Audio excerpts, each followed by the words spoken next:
Untuk kita semua. Nah, saya hormati Bapak Kepala Sekolah dan Kota dengan Bapak Domi, Pak Kepala Sekolah dari SD Leudoli, ya. Jadi yang turut hadir pada kesempatan pada siang hari ini.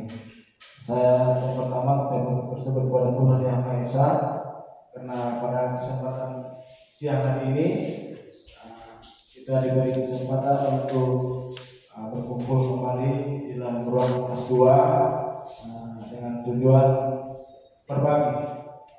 Jadi tujuan pada kegiatan hari ini adalah saya ingin berbagi kepada Bapak Ibu guru sekalian dan Bapak Kepala Sekolah terkait dengan apa yang saya dapatkan dari pendidikan guru penggerak atau calon guru penggerak. Pada tempat yang berikut saya mengucapkan terima kasih kepada Bapak Ibu semua yang menyempatkan diri untuk hadir pada kegiatan kali ini. Ini merupakan bentuk aksi nyata dari saya di modul 1-4, di mana saya berbagi hal positif, hal yang saya dapatkan, pengetahuan yang saya dapatkan dari pendidikan guru penggerak. Baik, Bapak Ibu sekalian, langsung saja di depan layar monitor terlihat bahwa ada judul kegiatan pada siang hari ini adalah diseminasi budaya positif. Jadi maksudnya diseminasi ini adalah bagaimana seorang guru penggerak memberikan atau berbagi praktik terkait dengan apa yang sudah dia pelajari, sudah dia geluti selama kurang lebih 4 modul. Jadi mulai modul 1.1 sampai modul 1.4. Baik, untuk budaya positif sendiri ada beberapa konsep inti yang perlu kita pahami bersama, dan nanti akan saya jelaskan satu persatu dari beberapa konsep inti budaya positif tersebut. Tapi sebelum itu saya memberikan sedikit pemahaman. Tapi sebelum itu saya juga ingin mengatakan kepada Bapak Ibu sekalian bahwa pada siang hari ini saya bukan bertujuan untuk menggurui Bapak Ibu sekalian terkait dengan materi ini, tetapi saya hanya berfokus pada bagaimana saya berbagi kepada Bapak Ibu sekalian. Baik, konsep budaya positif. Budaya positif itu merupakan suatu kondisi di mana seluruh elemen sekolah, baik itu siswa, guru, staf dan orang tua berperan aktif dalam menciptakan lingkungan yang mendukung perkembangan akademis, sosial dan emosional siswa. Jadi maksudnya di sini bahwa budaya positif ini harus dilakukan oleh semua elemen, harus dilakukan secara kolaboratif oleh semua elemen. Tanpa adanya kolaboratif, maka budaya positif ini akan tidak berjalan. Baik Bapak Ibu sekalian, ada beberapa macam konsep inti budaya positif. Yang pertama itu disiplin positif. Yang kedua nilai-nilai kebijakan, nilai kebajikan, Yang ketiga kebutuhan dasar manusia. Yang keempat motivasi perilaku manusia. Yang kelima posisi kontrol guru. Yang keenam keyakinan kelas, dan yang terakhir segitiga restitusi. Jadi kita akan mempelajari atau kita akan memahami beberapa konsep inti budaya positif ini secara bersama melalui apa yang nanti saya akan sampaikan.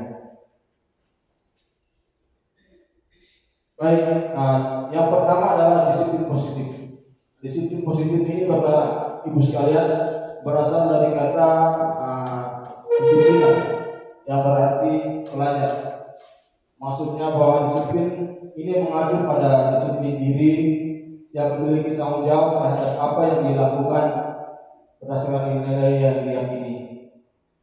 Kemudian pada tempat yang lain, disiplin positif ini merupakan salah satu cara atau metode dalam menerapkan disiplin yang bertujuan untuk menumbuhkan kesadaran serta memperdayakan peserta didik tanpa imbalan atau penghargaan ataupun reward, ancaman ataupun hukuman. Jadi tujuan dari disiplin positif ini bagaimana kita sebagai seorang guru bisa menumbuhkan motivasi diri atau perilaku dari seorang siswa tanpa disebabkan oleh yang namanya pengaruh dari luar atau yang namanya motivasi eksternal.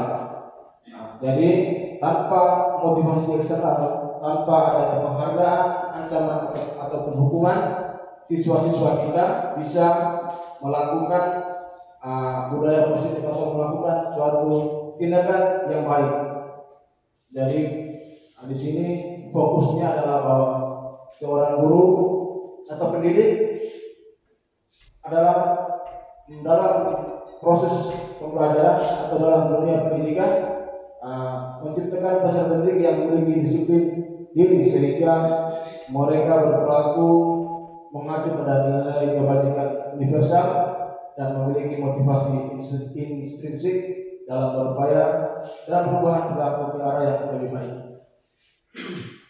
Ini makna dan tujuan disiplin positif dalam lingkup pendidikan, yakni bagaimana kita seorang guru bisa memperbaiki tingkah laku dari siswa kita dengan menumbuhkan motivasi intrinsik dari dalam diri mereka sendiri tanpa dipengaruhi oleh motivasi eksternal. Yang kedua, ada yang namanya nilai-nilai kebajikan. Nilai-nilai kebajikan di sini merupakan nilai yang disepakati oleh kita bersama, terlepas dari suku, bangsa, agama dan ras dan lain sebagainya. Jadi nilai-nilai kesepakatan nilai kebajikan ini tidak dilakukan atau tidak diterapkan oleh hanya 1-2 orang saja, tetapi kita semua bersama dalam menerapkan nilai-nilai kebajikan ini. Yang seperti yang saya sampaikan bahwa tidak terlepas dari suku, bangsa, agama maupun latar belakang. Jadi apapun latar belakangnya, apapun agamanya, dimanapun bangsa dan negaranya, sebagai seorang manusia pastinya kita harus menerapkan atau membiasakan yang namanya nilai kebajikan. Di sini ada beberapa contoh nilai-nilai kebajikan yang diterapkan atau dilakukan oleh institusi atau organisasi.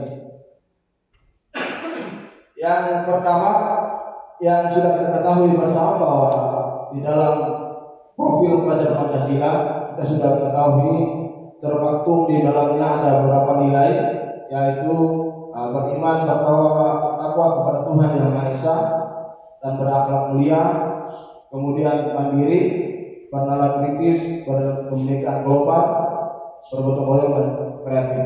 Ini merupakan nilai-nilai yang terkandung di dalam profil Pancasila. Yang berikut nilai lain yang diterapkan oleh institusi atau organisasi berupa PBO Primary Youth Program atau PYP, yaitu di situ terdapat beberapa nilai, yaitu nilai toleransi, rasa hormat, integritas, mandiri, menghargai, antusias, empati, keingin-tahuan, kreativitas, kerjasama, percaya diri dan komitmen. Dan yang ketiga, keterampilan hidup atau life skill. Di situ juga terdapat beberapa nilai kebajikan. Yang pertama dapat dipercaya, lurus hati, pendengar yang aktif, tidak merendahkan orang lain, dan memberikan yang terbaik bagi diri. Baik Bapak Ibu sekalian, ini merupakan nilai-nilai yang merupakan contoh nilai-nilai yang diterapkan oleh institusi atau organisasi. Dan saya yakin dan percaya bahwa kita juga sudah mengetahui semua nilai ini, dan mungkin kita sudah pernah menerapkan nilai kebajikan ini. Dan sebagai pendidik, kembali lagi bahwa dalam rangka menumbuhkan motivasi intrinsik dari peserta didik kita, maka nilai-nilai kebajikan ini harus kita dorong, harus kita tumbuhkan di dalam diri peserta didik kita.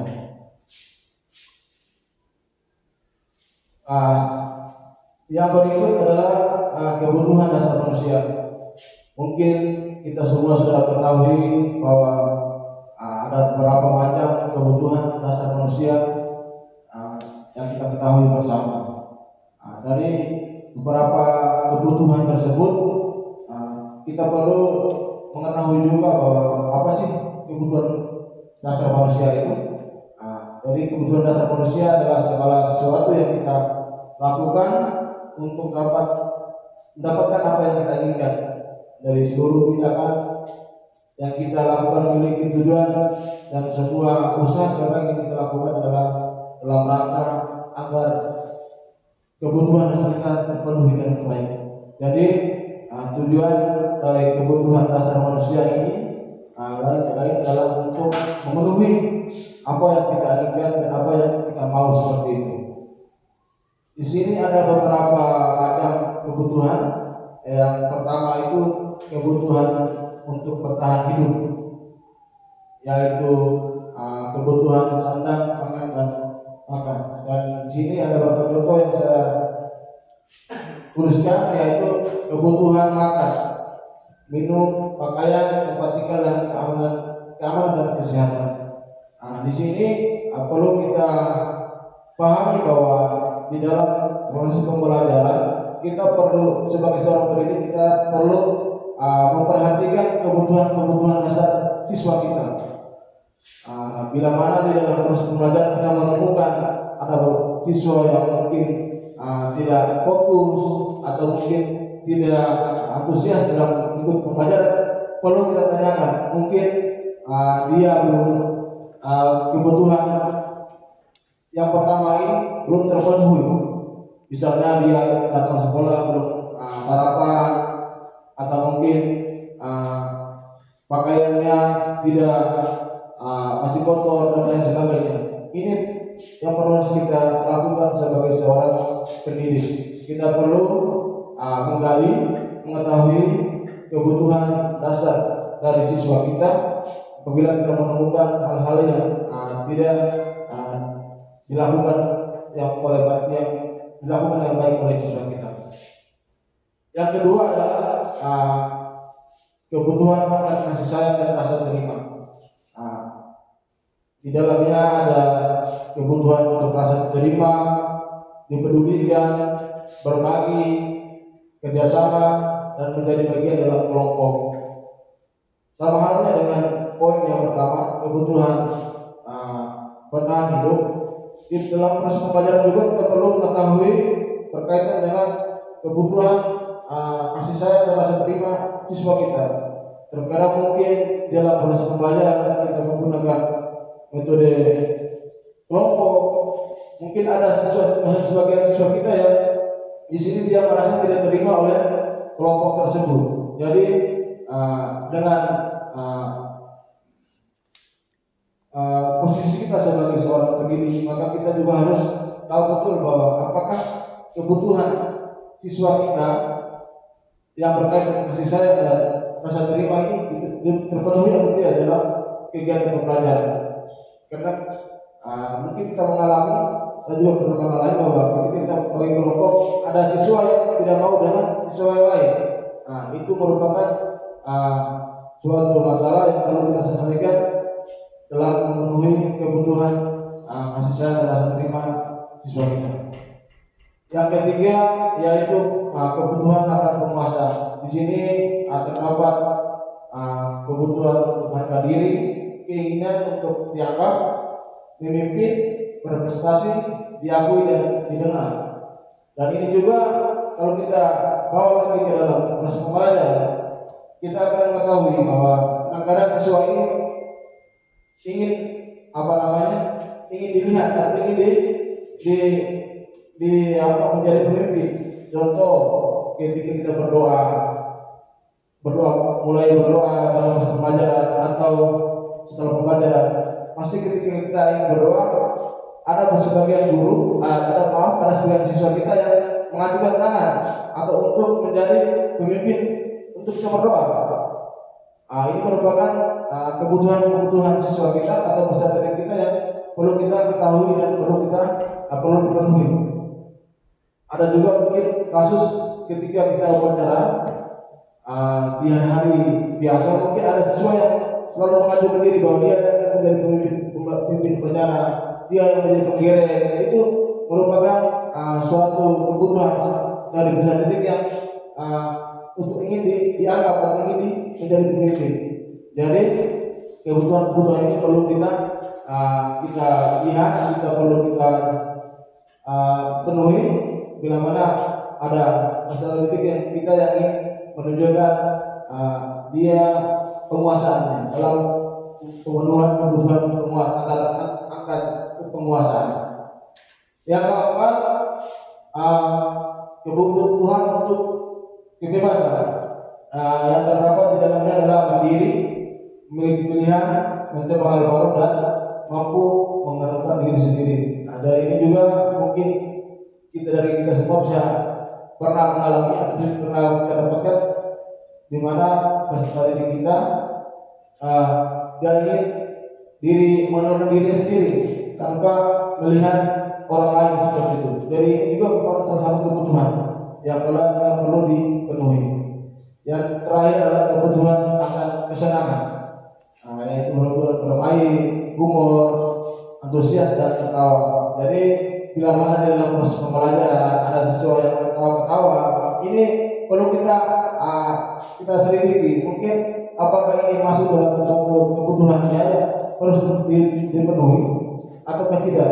Jadi ketika kita sedang menjelaskan di depan ada siswa yang tertawa-ketawa di belakang, mungkin itu merupakan ekspresi dia dalam memenuhi kebutuhan akan kesenangan. Jadi tidak perlu dimarahi atau tidak perlu dilihat dia dibentak seperti itu. Perlu adanya pendidikan yang mendalam mengenai hal itu. Karena saya juga pernah selalu mengalami siswa yang kalau dalam belajar dengan video, mereka ini maunya bermain saja, tidak ada fokus ke materi, tidak ada inginnya main bola dan main yang lainnya. Jadi saya juga berpikir bahwa apakah ini merupakan kebutuhan mereka yang perlu saya penuhi atau tidak. Jadi kembali lagi bahwa Bapak Ibu sekalian, dalam memenuhi kebutuhan peserta didik kita perlu mencari tahu dan menyelidiki secara mendalam apakah kebutuhan peserta didik kita itu terpenuhi atau tidak, untuk mereka melakukan atau bertujuan agar mereka ketika terpenuhi kebutuhannya, proses pembelajaran kita berjalan dengan baik sesuai yang kita inginkan. Motivasi perilaku manusia. Di sini sudah jelas bahwa motivasi perilaku manusia adalah dorongan internal atau eksternal yang mempengaruhi tindakan, sikap, dan keputusan seseorang. Motivasi ini berasal dari kebutuhan, keinginan, harapan atau tujuan yang ingin dicapai. Jadi yang saya sampaikan sempat saya sentuh di depan tadi bahwa motivasi intrinsik, yaitu motivasi yang lahir dari diri seseorang, tidak terpengaruhi dari luar. Di sini bisa kita lihat bersama poin pertama mengenai motivasi intrinsik, yaitu ketika kita melakukan sesuatu itu karena merasa senang atau puas akan hal itu bentuk atau contoh dari pada motivasi intrinsik. Yang kedua, ketika kita melakukan sesuatu, kita menjadi orang yang kita inginkan. Artinya kita melakukan sesuatu karena kita ingin hal itu, bukan ada dorongan atau paksaan dari orang lain. Begitupun siswa kita, kalau kita tarik lagi kepada proses pembelajaran, maka kita perlu mengetahui apakah siswa kita itu melakukan pembelajaran, mengerjakan PR, mengerjakan tugas berdasarkan motivasi intrinsik atau motivasi ekstrinsik. Jadi perlu kita ketahui.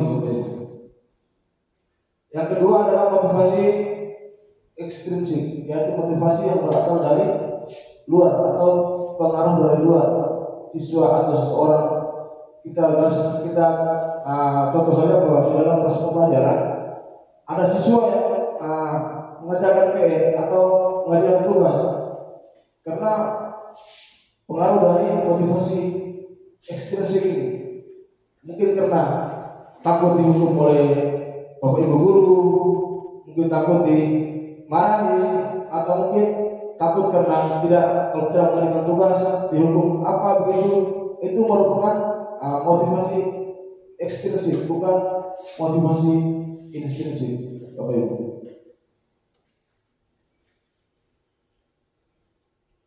Berkaitan dengan motivasi perilaku manusia, di sini ada 3 macam hal yang mungkin sering atau mungkin pernah kita lakukan atau mungkin pernah kita dengar dan mungkin juga pernah kita lakukan terhadap siswa kita. Yang pertama itu adalah hukuman, yang kedua konsekuensi, dan yang ketiga restitusi. Bapak Ibu jujur saja bahwa sebelum mengikuti guru penggerak, saya tidak tahu apa itu namanya restitusi. Yang di dalam pandangan saya sebagai guru adalah yang pertama hukuman dan konsekuensi. Jadi restitusi itu belum pernah terbayang dalam pikiran saya. Apa itu restitusi? Atau mungkin itu kemampuan pribadi saya. Mungkin dari guru lain mungkin pernah mendengar atau pernah membaca literatur mengenai restitusi. Tetapi saya pribadi belum pernah mengetahui hal itu. Restitusi, apalagi dalam dunia pendidikan, bagaimana seorang guru berperilaku terhadap siswa. Baik Bapak Ibu, yang pertama adalah hukuman. Hukuman itu bentuknya tidak terencana dan tiba-tiba. Contoh, ketika anak terlambat, silakan bersihkan kamar mandi, silakan istirahat di WC. Itu bentuk hukuman Bapak Ibu. Karena hal tidak terencana dan terjadi secara tiba-tiba. Yang kedua, bentuk hukuman ini murid tidak tahu apa yang terjadi atau mereka tidak dilibatkan dalam hal tersebut. Jadi contoh seperti tadi, bahwa murid datang terlambat, dia langsung dihukum, itu kan mereka tidak tahu bahwa datang lambat itu nanti akan kena hukuman, atau datang terlambat itu nanti membersihkan WC atau menyapu halaman di ruang belakang seperti itu. Itu bentuk hukuman.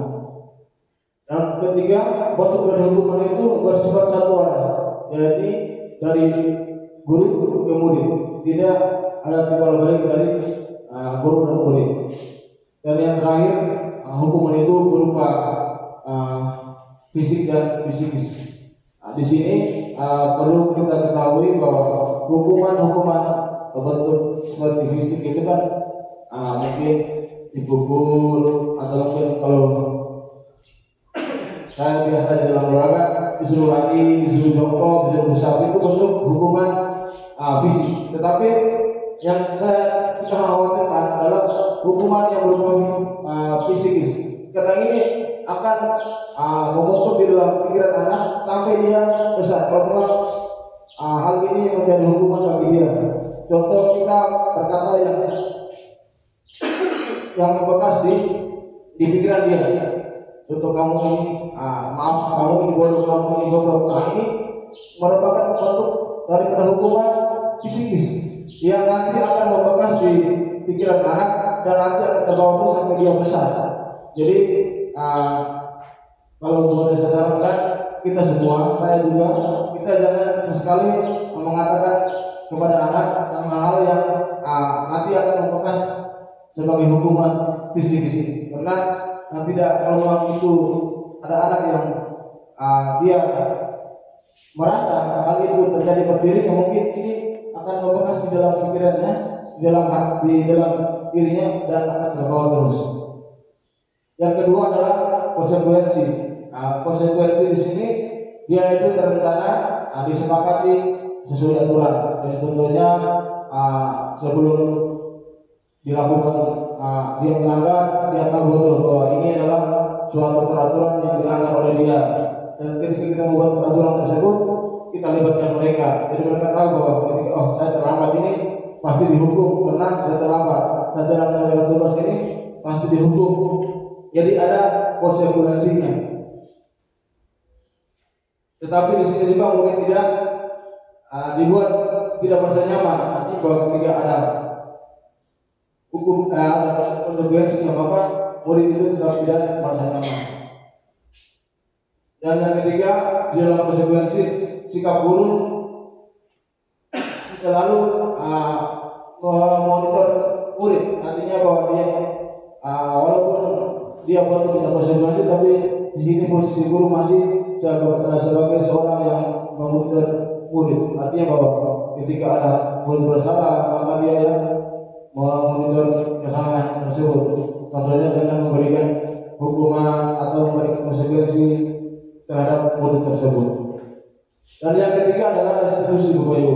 Di sini restitusi merupakan proses menciptakan kondisi bagi murid untuk memperbaiki kesalahan. Jadi maksudnya bahwa ketika murid membuat suatu kesalahan, tidak serta-merta kita menghukum atau kita memberikan teguran sesuai konsekuensi yang ada, sesuai peraturan yang ada. Tetapi kita bangun dia dulu, kita minta dia untuk klarifikasi atau menjelaskan untuk bagaimana kenapa melakukan kesalahan tersebut.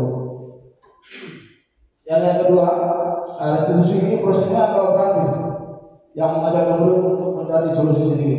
Selain kita melihat atau memberikan kesempatan murid untuk memberikan klarifikasi, di sini juga kita memberikan kesempatan kepada murid untuk mencari solusinya sendiri atas kesalahan mereka itu. Jadi berbeda dengan hukuman dan konsekuensi, di sini restitusi itu sifatnya kolaboratif antara murid dan guru. Berikut adalah 5 posisi kontrol guru. Posisi kontrol guru yang kita ketahui bersama bahwa posisi kontrol guru merupakan posisi di mana seorang guru mengatur, mengarahkan dan mempengaruhi siswa. Di sini ada 5 posisi kontrol guru. Yang pertama sebagai penghukum, yang kedua sebagai pembuat merasa bersalah, yang ketiga sebagai teman, yang keempat sebagai pemantau, dan yang terakhir adalah sebagai manajer. Kembali lagi kepada kita semua, kira-kira posisi mana yang kita lakukan sekarang, Bapak Ibu? Kira-kira di mana? Penghukumkah, pembuat merasa bersalah, sebagai teman, pemantau, atau manajer? Mungkin ini menjadi pertanyaan terhadap kita sendiri berkaitan dengan posisi di mana posisi kontrol kita sebagai seorang guru. Apakah kita itu penghukum, teman, memantau, pembuat merasa bersalah, dan manajer? Ini mungkin akan terjawab oleh Bapak Ibu guru sendiri yang menjawab di manakah posisi kontrol Bapak Ibu semua. Baik Bapak Ibu, di sini ada contoh dari penerapan 5 posisi kontrol guru tadi dengan kasus siswa yang datang terlambat ke sekolah. Kalau posisinya sebagai penghukum, maka dia akan berkata, silakan bersihkan WC, silakan isi air di bak WC. Itu sebagai posisi sebagai penghukum. Kalau sebagai teman, dia Bapak Ibu guru akan berkata, ayo dong jangan terlambat ke sekolah ya, ayo dong jangan terlambat ke sekolah. Ya sudah, ada apa lain kali jangan ulang lagi ya. Itu posisi sebagai teman.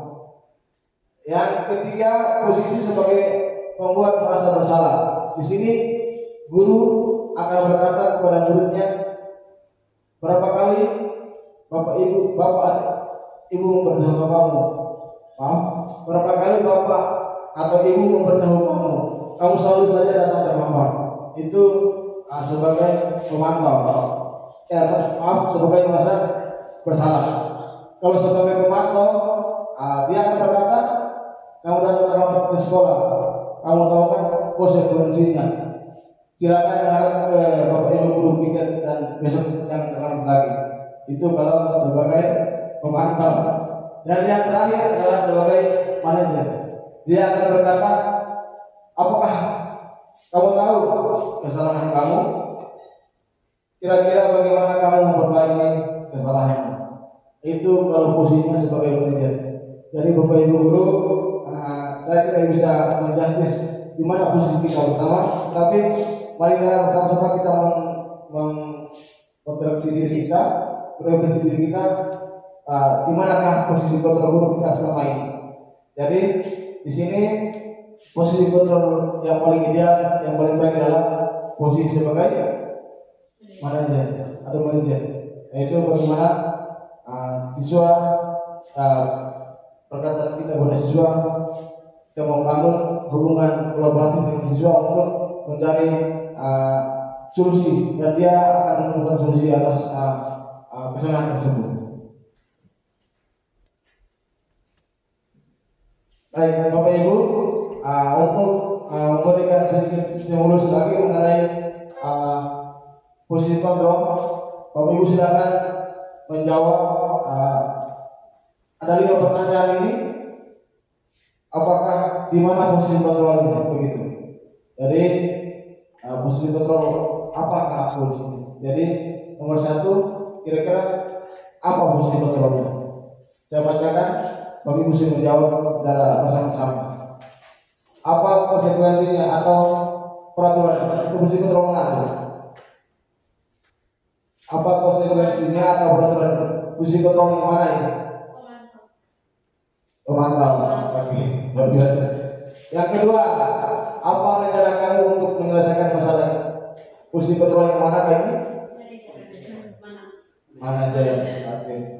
Yang ketiga, ayolah lakukan demi bapak atau ibu yang sebagai teman. Yang keempat, kalau kamu tidak melakukannya, bapak atau ibu akan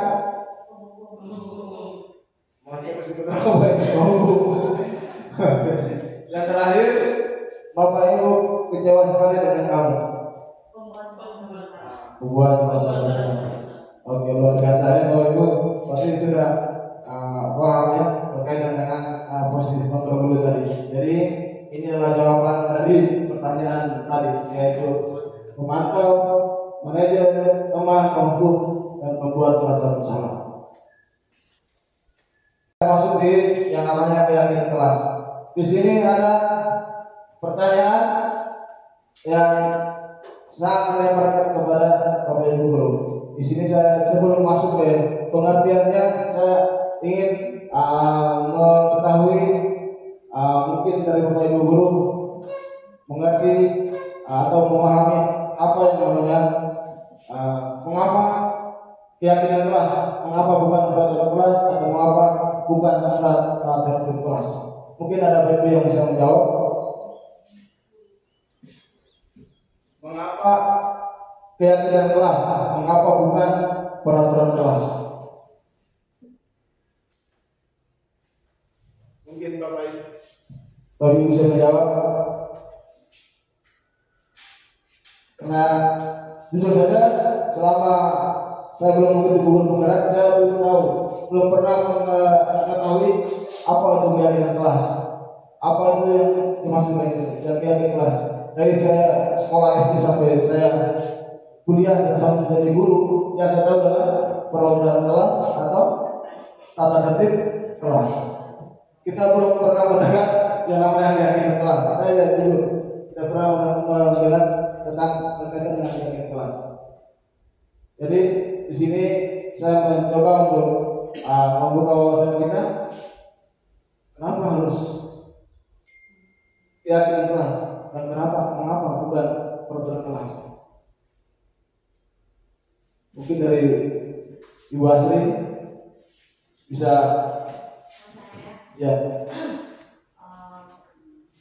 Kalau sebuah peraturan dari peraturan itu kalau kebanyakan itu dibuat oleh beberapa gurunya itu sendiri. Jadi kalau saya dari SD, SMP sampai bahkan kuliah, saat kita sebelum memulai pembelajaran atau ada wali kelas, kita akan menyampaikan di kelas ini ada beberapa peraturan dan proses pembelajaran itu harus apa aja yang tidak boleh dilanggar. Sedangkan kalau sebuah keyakinan di sini dari kata yakinnya itu tersendiri, mungkin akan ada kolaborasi antara siswa dan guru tersebut. Apa yang mereka yakini untuk menciptakan pembelajaran yang tenang sesuai dengan kebutuhan mereka. Kalau mereka mau belajar dengan tenang, kira-kira di dalam kelasnya harus seperti apa. Kalau mereka mau nyaman dan bersih kelasnya, maka apa yang harus mereka lakukan? Bukan secara terang itu langsung buat peraturan ini harus setiap pagi siapa yang satu kelas, siapa yang apa, itu berdasar. Terima kasih. Oke, luar biasa. Kita beri tepuk tangan untuk Ibu Asri. Jadi sudah terjawab ya dari apa yang saya beri bahas bahwa mengapa bukan keyakinan kelas, mengapa keyakinan kelas mengapa bukan peraturan kelas, karena keyakinan kelas di sini melibatkan siswa atau kolaborasi antara siswa dan guru. Kalau peraturan kelas maka itu hanya dari guru kepada siswa. Nah itu, jadi terjawab sudah dari apa yang disampaikan oleh Ibu Asri tadi. Baik Bapak Ibu, jadi di sini keyakinan kelas yang saya maksudkan dan juga sudah digambarkan Ibu Asri bahwa keyakinan kelas adalah serangkaian nilai, norma dan harapan yang dibangun bersama oleh guru dan siswa. Itu intinya bahwa keyakinan kelas itu dibangun antara siswa dan guru, bukan dari guru. Kalau dari guru sendiri itu namanya peraturan. Baik. Untuk menciptakan lingkungan belajar yang positif dan kondusif di dalam kelas. Jadi siswa dan guru sama-sama kolaboratif membuat suatu keyakinan kelas untuk tujuan bersama di dalam kelas dengan membangun proses pembelajaran yang baik di dalam kelas. Dalam membentuk keyakinan kelas ada beberapa poin yang harus kita perhatikan dulu. Yang pertama itu bersifat abstrak, artinya dia mencakup luas, bukan hanya suatu tindakan saja. Contohnya seperti bekerja sama atau tanggung jawab, itu kan mencakup seluruh siswa elemen di dalam kelas tersebut. Kemudian yang kedua berupaya menyatakan universal. Seperti yang saya katakan tadi bahwa dia bersifat menyeluruh yang mencakup seluruh elemen. Kalau kita bicara tentang sekolah, bahwa maka semua yang berada di elemen-elemen yang ada di sekolah terlibat di dalam situ. Kalau skopnya hanya kelas, maka cuma di dalam kelas. Dibuat dalam pernyataan positif. Seperti yang saya contohkan tadi bahwa kerjasama, tanggung jawab itu merupakan suatu yang positif, bukan yang negatif. Kalau tidak boleh membuang sampah sembarangan, itu negatif. Itu tidak masuk dalam keyakinan kelas. Harusnya jagalah kebersihan. Itu kata-katanya seperti itu. Sedikit saja akan mudah diingat. Jadi kalau kita buat keyakinan kelas tidak usah banyak-banyak Bapak Ibu ya, supaya mudah diingat oleh siswa kita. Yang berikut sesuai dengan kondisi kelas dan sekolah sehingga mudah diterapkan. Jadi kita buat keyakinan kelas, kita sesuaikan dengan kelas kita. Kalau Ibu Tina di kelas 2 ya buat sesuai kelas 2, Ibu Asri kelas 5 buat sesuai kelas 5, dan kalau Ibu Asri buat kelas 1 untuk kelas 1. Sesuaikan dengan kelas kita masing-masing. Kalau kita buat untuk sekolah, maka kita semua harus dipanggil, baik itu siswa, guru, kepala sekolah, dua komite dan orang wali diundang untuk membuat keyakinan sekolah. Kalau kita membuat keyakinan sekolah, maka semua elemen yang ada dalam sekolah, ada sekolah itu kita harus libatkan dalam membuat yang namanya keyakinan sekolah. Yang kanan semua warga atau kelas atau sekolah dilibatkan saat membuat keyakinan kelas. Seperti yang saya katakan sebelumnya bahwa kalau kita membuat suatu keyakinan maka kita harus libatkan sebuah elemen.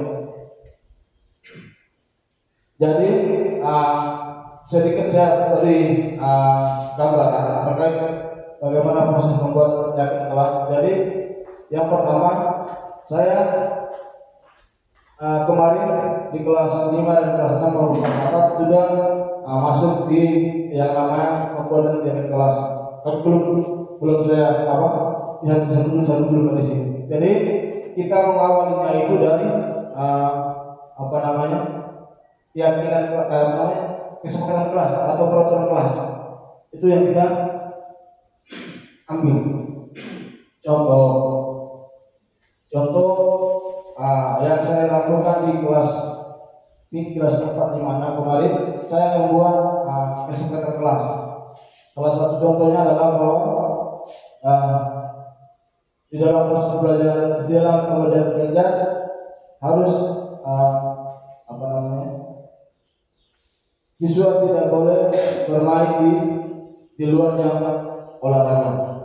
Itu kesepakatan kelas.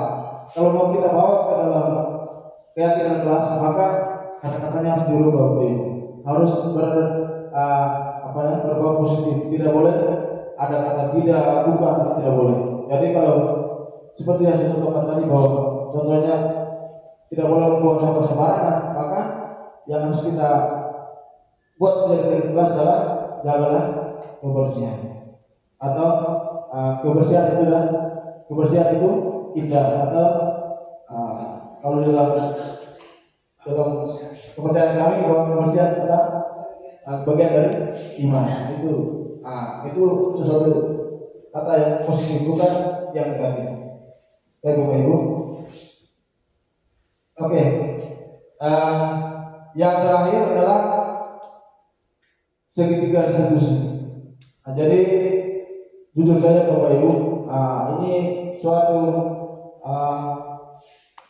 tindakan atau suatu dialog antara murid dan guru yang saya juga baru tahu di dalam ketika belajar atau dalam pendidikan guru penggerak. Artinya bahwa sebelumnya saya juga belum tahu apa itu segitiga restitusi. Bagaimana tindakan yang seharusnya dilakukan oleh seorang guru kepada siswa ketika siswa itu ada masalah. Itu poinnya dari segitiga restitusi. Jadi di sini bisa saya gambarkan bahwa suatu segitiga restitusi itu adalah suatu proses dialog yang dijalankan oleh guru agar dapat menghasilkan murid yang mandiri dan bertanggung jawab. Di dalam segitiga restitusi ini ada 3 tahapan, Ibu. Ada 3 tahapan. Yang pertama itu menstabilkan identitas, yang kedua validasi tindakan yang salah, dan yang terakhir menanyakan keyakinan. Dari ketika kita sudah buat keyakinan itu, nanti yang ketika siswa buat kesalahan itu yang akan kita tanyakan. Contohnya ketika kita sudah buat keyakinan bersih itu indah, ketika siswa membuat suatu kesalahan atau membuat sampah sembarangan, nanti yang akan kita tanyakan keyakinan apa yang kamu langgar di situ. Jadi itu sudah membekas dalam diri siswa. Jadi ketika ada suatu permasalahan antara dari siswa, maka kita selesaikan dengan restitusi, segitiga restitusi, bukan dengan hukuman lagi atau mungkin dengan konsekuensi yang saya sampaikan di awal tadi. Baik Bapak Ibu, kita segitiga restitusi. Baik, tahapan yang pertama itu menstabilkan identitas. Di sini langkah pertama dalam segitiga restitusi yang bertujuan untuk mengembalikan siswa ke identitas yang positif mereka, di mana mereka merasa dihargai, aman dan mampu membuat keputusan yang baik. Di sini pada tahapan yang pertama ini menstabilkan identitas berdasarkan pada prinsip membuat kesalahan dalam mengikuti proses pembelajaran. Jadi ada beberapa di sebelah kanannya ini ada di sebelah kanan saya adalah beberapa contoh perkataan-perkataan yang disampaikan ketika melakukan tahapan awal dalam restitusi itu stabilitas. Yang pertama itu kita bisa katakan kepada siswa berbuat salah itu hal yang wajar atau sebetulnya itu wajar. Yang kedua, tidak ada manusia yang sempurna. Itu proses atau kalimat-kalimat yang kita akan sampaikan kepada siswa dalam menstabilkan identitas. Yang ketiga, bapak atau ibu guru juga pernah melakukan itu. Yang keempat, kita bisa menyaksikan ini. Yang kelima, bapak atau ibu tidak mau mencari siapa yang salah, tetapi bapak ibu ingin mencari solusi dari permasalahan ini. Dan yang terakhir, kamu berhak merasa begitu. Ini contoh-contoh atau perkataan yang kita bisa gunakan di dalam tahapan menstabilkan identitas. Yang berikut adalah tahap yang kedua, validasi tindakan yang salah. Di sini langkah ini di mana seorang guru memahami perasaan dan alasan di balik tindakan siswa dengan tujuan membantu siswa merasa dimengerti sehingga mereka lebih terbuka. Jadi tindakan yang kedua atau tahapan yang kedua yang divalidasi tindakan ini berdasarkan prinsip setiap perilaku berupaya untuk kebutuhan tertentu. Jadi seperti yang saya sampaikan tadi, sebagai motivasi perilaku manusia, maka terjawab juga di sini bahwa ketika siswa kita melakukan sesuatu, belum tentu itu dia melakukan kesalahan, tetapi mungkin dia ingin memenuhi kebutuhan. Jadi berdasarkan hal ini, maka dalam tahapan yang kedua ini kita perlu yang namanya validasi tindakan yang salah.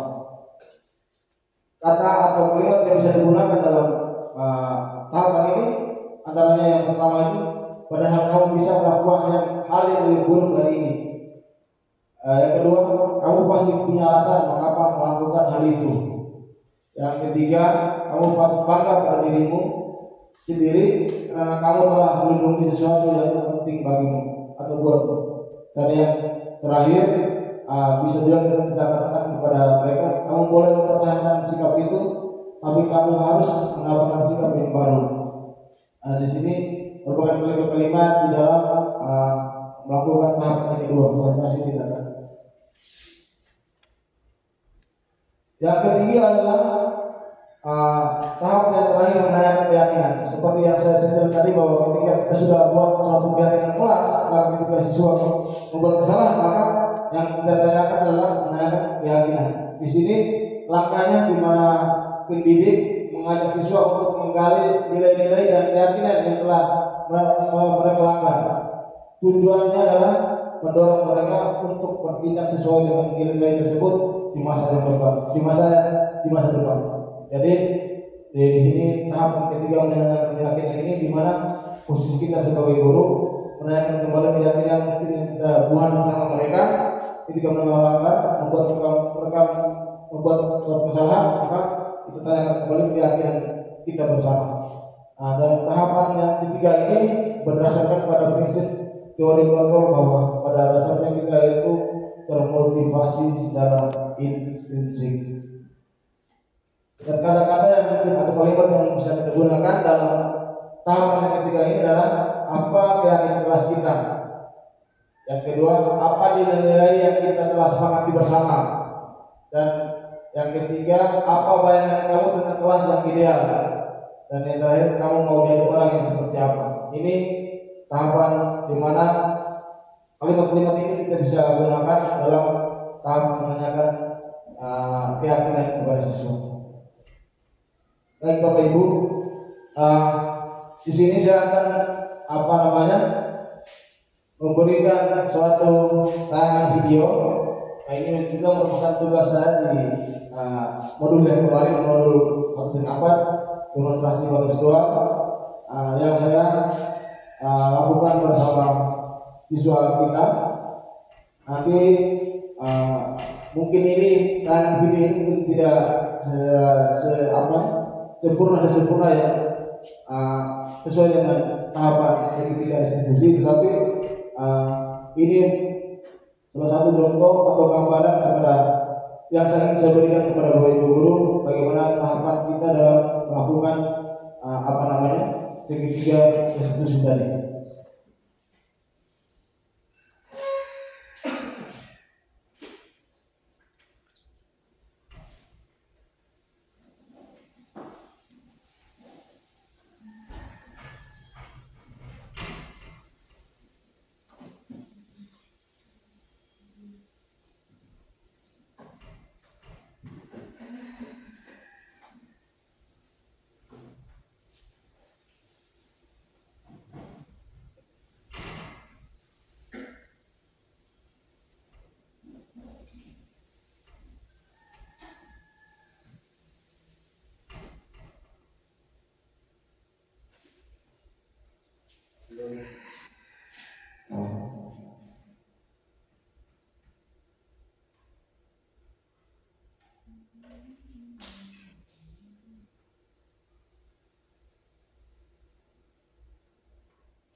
Dan saya masih merasa capek setelah kalian sebelumnya.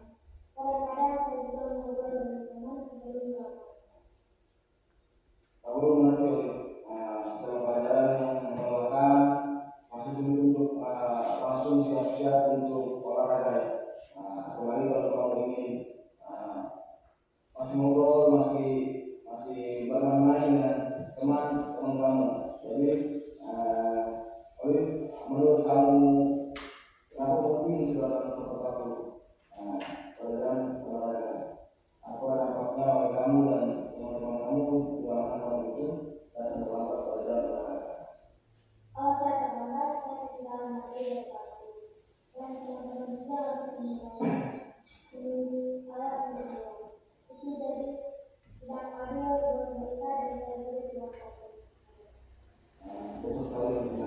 dengan waktu kami mengikuti materi dengan baik sesuai arahan Pak Guru dari awal hingga akhir materi. Dan teman-teman kami juga tidak terganggu karena teman-teman kamu karena mereka masih menunggu kamu datang dulu kita mulai belajar. Apa yang bisa kita lakukan bersama agar kamu bisa datang tepat waktu pada yang lain? Mungkin saya bisa langsung ke lapangan setelah pelajaran sebelumnya selesai, dan saya juga tidak perlu menolak. Luar biasa. Itu merupakan ini yang bagus ya.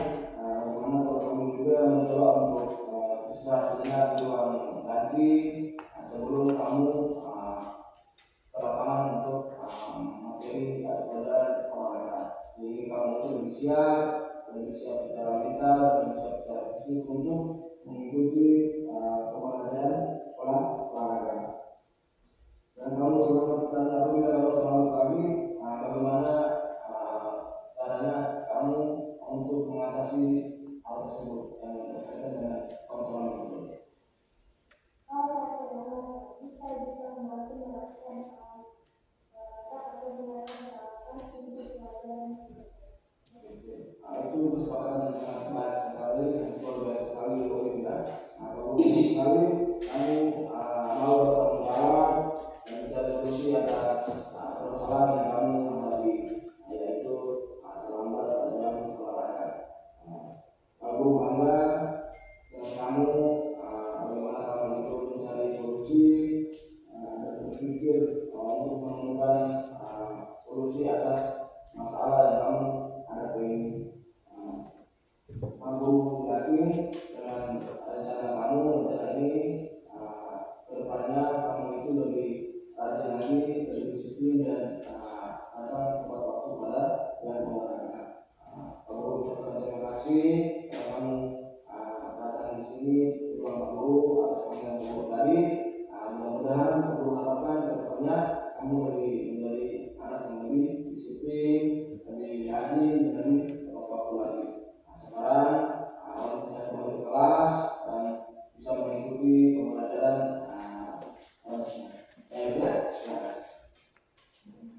ya.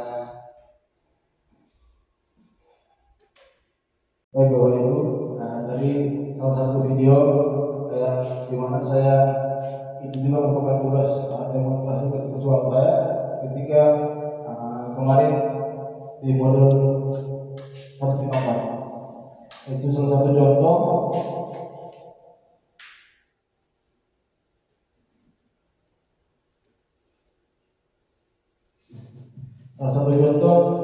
bagaimana saya menerapkan segitiga restitusi yang saya jelaskan tadi. Ada 3 tahapan.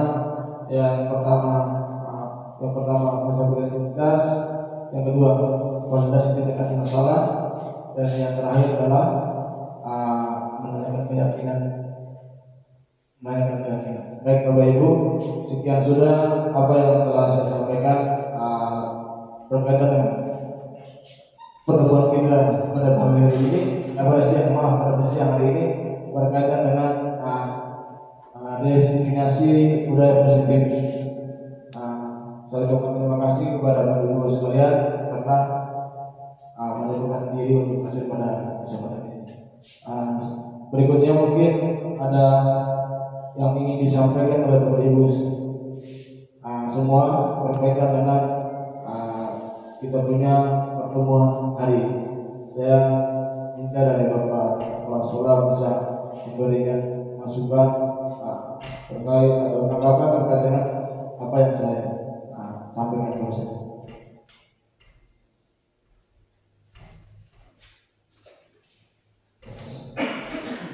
Kita tadi diskriminasi ya, diskriminasi budaya positif. Jadi kalau kita mengartikan soal diskriminasi itu benar, kita menginformasikan kegiatan untuk menginformasikan tentang hal-hal yang baik yang perlu dilakukan atau dimiliki oleh setiap anak. Jadi saya boleh katakan bahwa guru itu adalah buku pelajaran yang sedang bergerak. Kalau di dalam buku pelajaran termuat atau untuk memuat berbagai macam pengetahuan dan kebenaran. Dan di dalamnya juga anak pelajar untuk bagaimana merubah hidup. Sehingga kita guru ini adalah informan dan juga sebagai narasumber untuk nantinya kita mau menyampaikan hal-hal yang baik kepada anak-anak. Sehingga pada saatnya nanti hal-hal yang dimiliki oleh anak itu menjadi sebuah budaya, sebuah kebiasaan. Sehingga pada suatu ketika dia sudah menjadi dewasa, dia sudah tinggalkan tempat atau dia sudah mendapatkan diri dari sini juga, dia sudah memiliki budaya-budaya yang didapat di sekolah. Yang pertama. Lalu yang kedua harus mempresentasikan materi hari ini sebagai dilihat dari kacamata saya itu sudah sangat bagus. Sudah sangat bagus karena di situ ada banyak ilmu, ada banyak hal yang diperoleh. Ketika kita di satuan pendidikan masing-masing, pada saat kita sekolah atau kita kuliah, itu memang ada materi atau ada ilmu yang kita tidak dapat. Tapi melalui kegiatan-kegiatan yang dituangkan oleh kementerian, maka situlah kita bisa mendapat ilmu. Sehingga tadi tentang diseminasi budaya positif itu saya itu hanya sangat baik sekali. Karena ada beberapa hal yang menurut saya itu tadi itu baru. Kalau tadi harus makanya kita menjalankan satu persatu mungkin saya juga bingung karena kita tidak pernah geluti itu. Tetapi intinya bahwa bagaimana kita menerapkan hal yang baik untuk anak-anak. Sehingga harapan saya apa yang kita dapat dan juga harus yang sudah dapat di tempat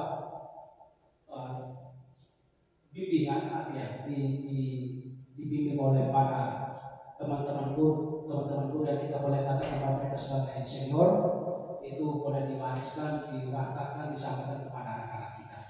Sehingga apa yang harus dapat itu dia bisa berkaitan erat dengan anak-anak. Karena kita dapat untuk kita terapkan kepada anak-anak. Memang ilmu untuk kita, tetapi yang dia punya sari-sari tidak kita harus sampaikan kepada anak. Sehingga yang tadi ada beberapa hal tentang tingkah laku dan lain sebagainya itu suatu saat pasti kita lihat juga. Lalu yang berikut sebagai motivasi. Sebagai motivasi bahwa sekarang di sini sudah 3 orang. 1 sekarang sedang calon, 2 sudah bukan calon, tapi sudah menjadi guru penggerak. Sehingga mudah-mudahan di bulan Desember Januari kan kalau sudah hilangkan huruf D, maka kita lain juga jadi calon guru penggerak.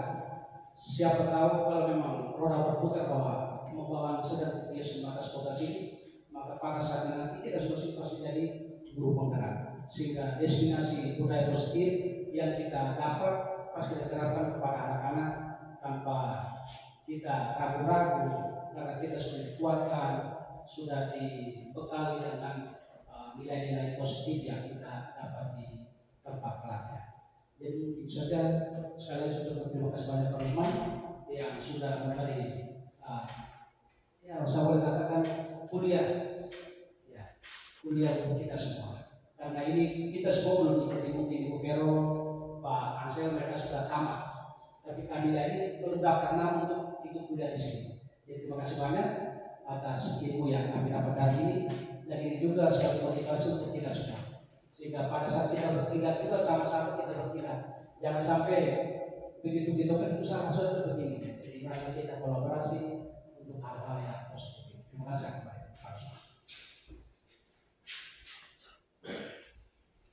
Baik, terima kasih kepada kepala sekolah yang telah memberikan tanggapan yang sangat luar biasa, khususnya kepada diri saya sendiri bahwa yang pertama hal yang disampaikan tadi memang ada hal yang baru, sama dengan Bapak Kepala tadi bahwa ada banyak hal yang baru yang saya dapatkan di dalam pendidikan guru penggerak. Seperti tadi itu restitusi apa segala macam itu sebelumnya saya tidak tahu apa itu restitusi, bagaimana tahapannya seperti apa, itu sebelum mengikuti pendidikan guru penggerak saya tidak tahu. Jadi ini juga menjadi gambaran kepada teman-teman guru yang lain yang mungkin nanti suatu saat mengikuti guru penggerak sudah ada gambaran terkait dengan tahapan-tahapan yang akan dipelajari, materi-materi apa yang harus dipahami. Itu merupakan suatu gambaran, sedikit gambaran terkait dengan pendidikan guru penggerak. Yang berikut saya menangkap juga dari apa yang disampaikan sekolah bahwa yang tadi saya sampaikan mungkin tidak tidak terlalu memuaskan atau tidak terlalu memberikan pemahaman kepada Bapak Ibu sekalian. Itu saya mohon maaf karena mungkin cara penyampaian saya, metode penyampaian saya terkait dengan materi tadi mungkin kurang pas di hati Bapak Ibu guru. Saya secara pribadi meminta maaf mungkin karena ada salah penyampaian atau hal yang lain, saya minta maaf. Kemudian yang berikut juga bahwa yang disampaikan Bapak Kepala Sekolah tadi bahwa ini mungkin nanti menjadi gambaran atau mungkin menjadi motivasi untuk Bapak Ibu guru yang lain. Saya harapkan seperti itu juga. Semakin banyak guru penggerak di sini di sekolah kita, saya yakin dan percaya bahwa sekolah kita akan semakin maju dan berkembang. Mungkin dari Bapak Domi, saya minta masukan saran untuk hari ini.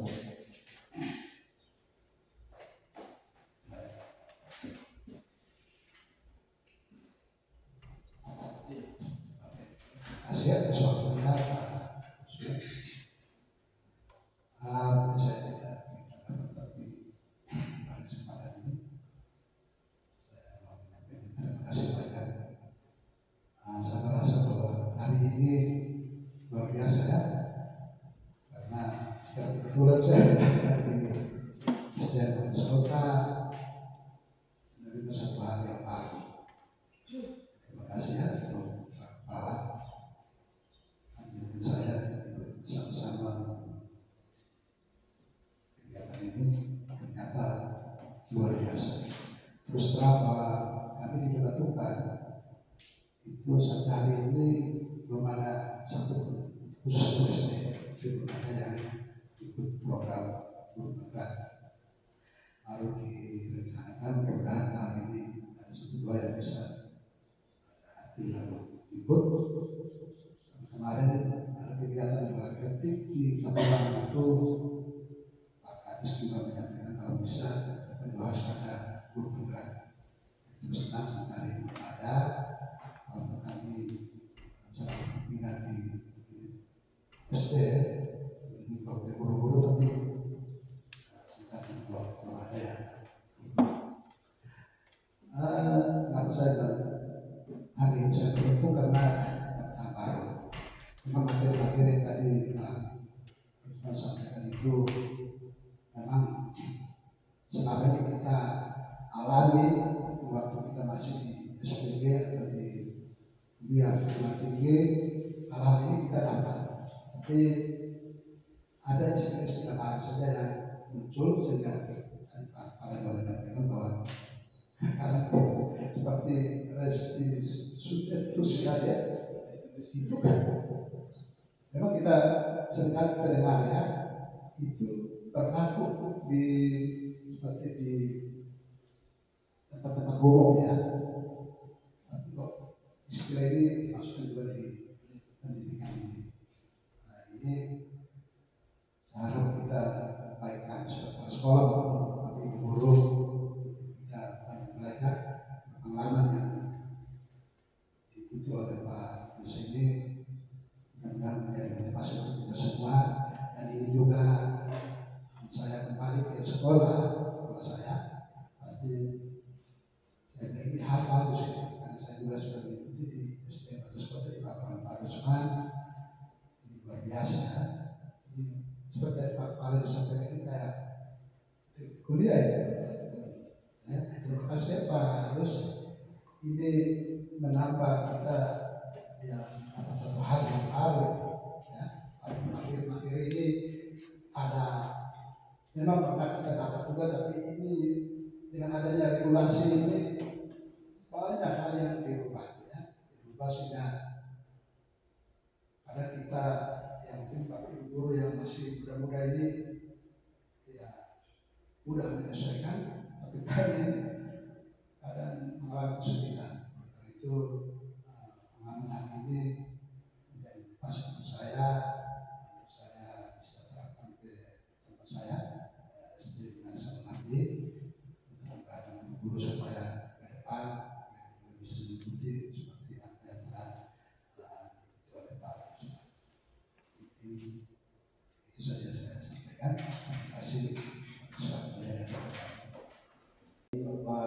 kami. Saya anggap ini sebagai suatu motivasi tersendiri buat saya karena Bapak Romi bisa hadir di kesempatan ini. Mungkin tidak direncanakan tapi karena sudah dari tidak bisa ngomong lagi tidak rencana Tuhan begitu. Tidak direncanakan Bapak Romi bisa hadir di sini. Saya jujur saya bahwa ini designasi ini tujuan saya adalah hanya untuk berbagi kepada Bapak Ibu sekalian, tidak ada tujuan lain untuk menggurui, tidak. Ini saya cuma ingin berbagi kepada Bapak Ibu sekalian terkait dengan apa yang saya dapatkan selama beberapa bulan, 2 bulan belakang ini.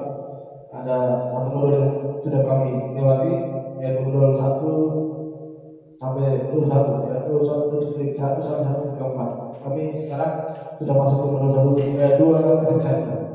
Jadi mungkin nanti kalau ada kesempatan lagi kita akan berbagi lagi. Mungkin selanjutnya dari Bapak Ibu guru mewakili satu teman-teman guru untuk memberikan tanggapan masukan terkait dengan yang saya sampaikan tadi. Mungkin Ibu Vero Ibu Basri, silakan. Ibu Vero bisa.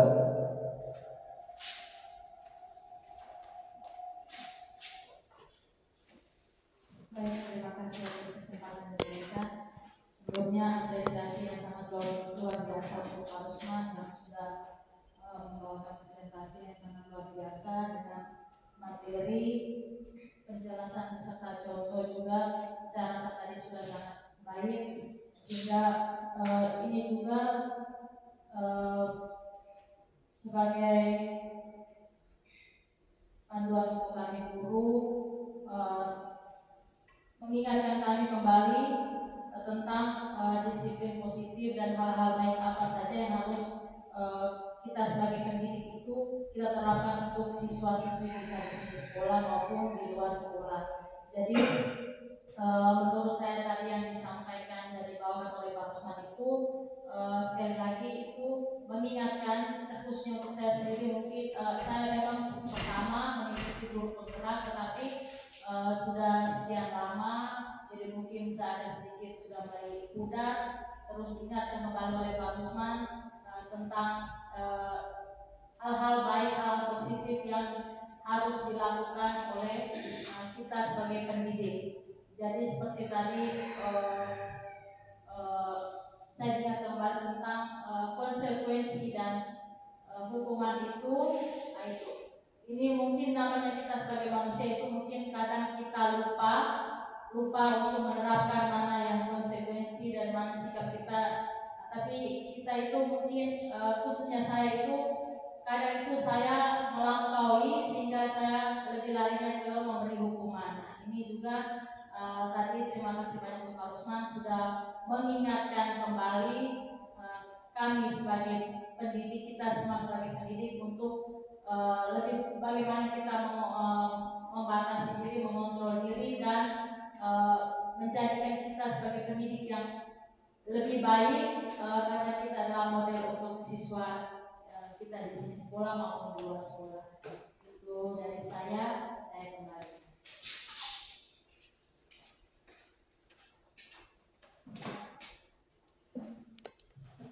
Baik, Ibu Vero, terima kasih atas motivasinya juga terkait dengan apa yang perusahaan saya lakukan berkaitan dengan diskriminasi.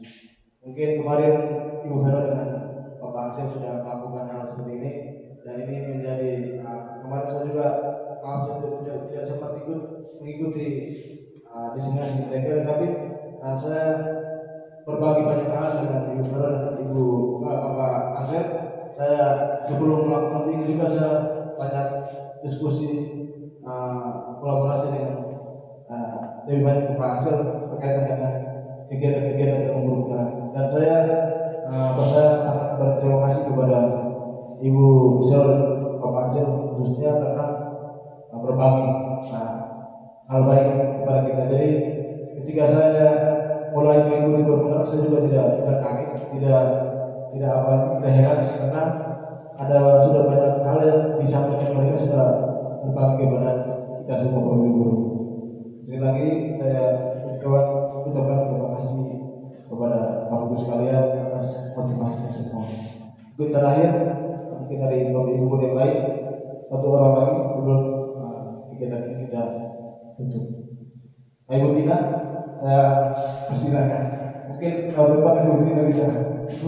Dia kamu.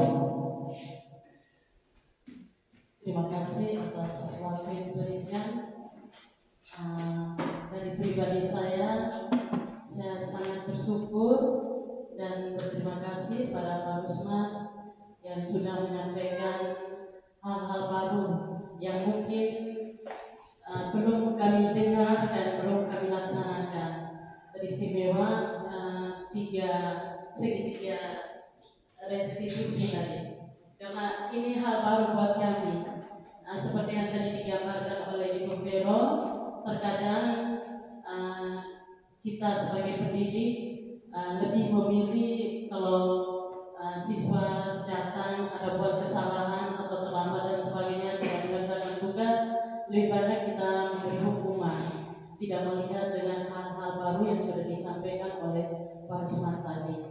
Maka dari pribadi saya, bahwa saya itu rasa bersyukur sekali dalam benak saya, seandainya saya tidak mengikuti bersama dengan dan mengikuti kegiatan paparan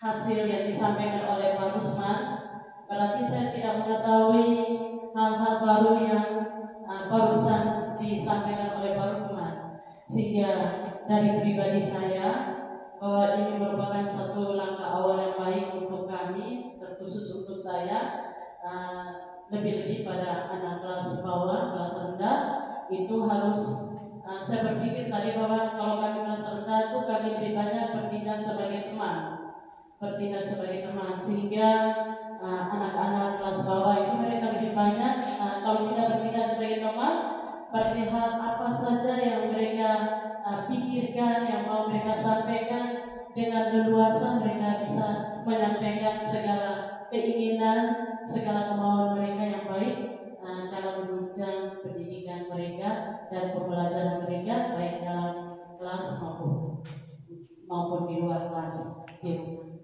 Dari saya hanya ini saja, Pak Rusman. Terima kasih. Semua paparan yang sudah disampaikan sangat bagus, jelas, dan sangat terinspirasi untuk kami, sangat memotivasi. Terima kasih, saya kembalikan. Oke, baik.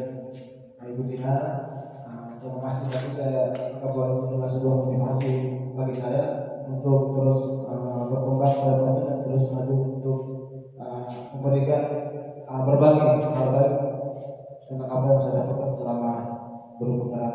Saya teringat bahwa tadi disampaikan ulang bahwa saya tidak masukkan ke dalam materi berkaitan dengan posisi kontrol guru tadi itu ada dua yang menjadi merah di dalam ada materi dalam yang saya dapatkan di dalam tabel itu ada dua posisi yang itu merah, yaitu posisi menghukum dan posisi membuat merasa bersalah. Itu yang saya harapkan bagi diri saya sendiri, teman-teman guru sekalian, kita berusaha sekuat tenaga untuk menghindari dua posisi tadi. Karena kalau saya dapat materi itu, itu juga saya juga lupa untuk masukkan dalam materi tadi.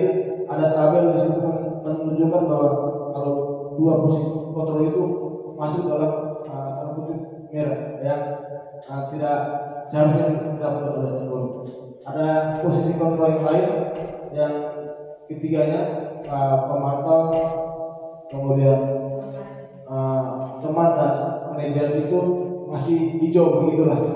Itu jadi saya berharap khususnya bagi saya sendiri, saya juga berusaha memposisikan diri saya sebagai posisi kontrol yang baik, tidak masuk di posisi kontrol yang kita bersama. Karena saya sudah berikan gambaran materi atau wawasan kepada kita semua.